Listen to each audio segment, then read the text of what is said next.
Good morning, everybody, to Babadanji. Good morning. What are you going to talk about today? Today we're going to talk about the inner truth, the real self. The real self is beyond the mind.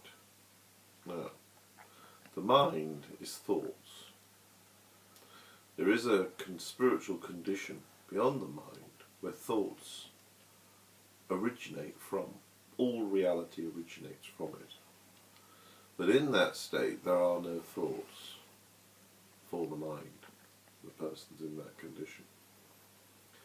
Actually, thoughts are a barrier to the Atmanic.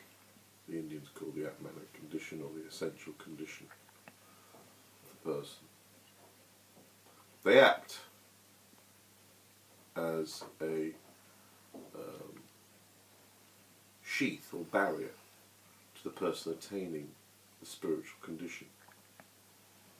So basically all identities that manifest from the mind that are mental act as a barrier towards the true identity and the true self.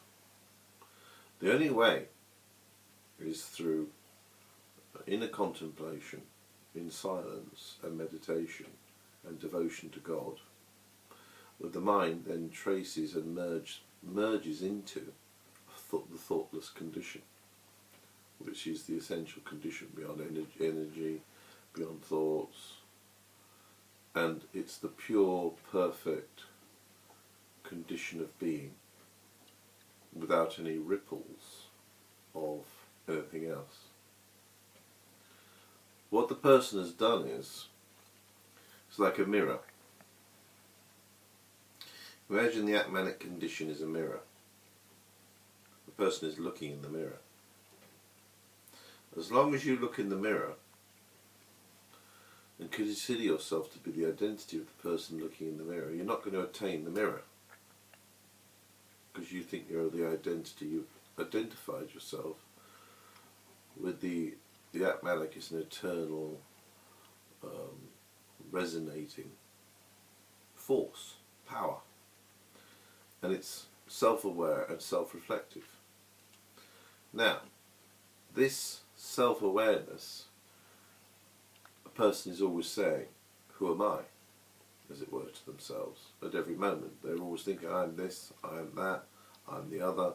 But in fact they're this, they're the mirror. That power to do that comes from, that's called self-reflection, comes from the mirror. It doesn't come from the physical body or the physical mind or the subtle mind.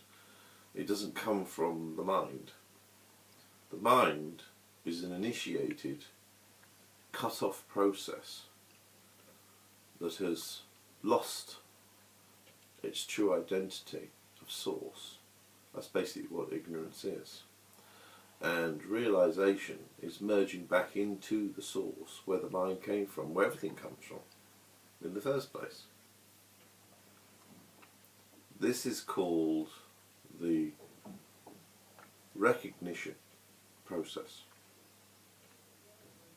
You have constant self-recognition of the essential state, which ripples into the physical world, as I have just said, and the person is then always explaining their identity. I'm a man, I'm a boy, I'm a child, I'm an old man, I'm a businessman.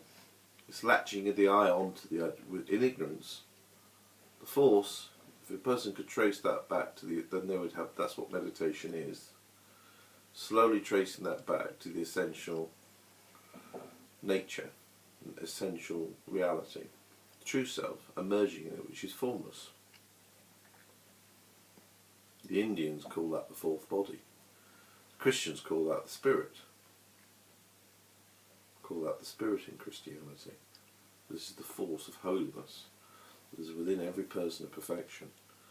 Unfortunately, every person is identifying with the physical body through this self-reflective process, and instead of using their time to trace back there and use their energies, they usually become confused and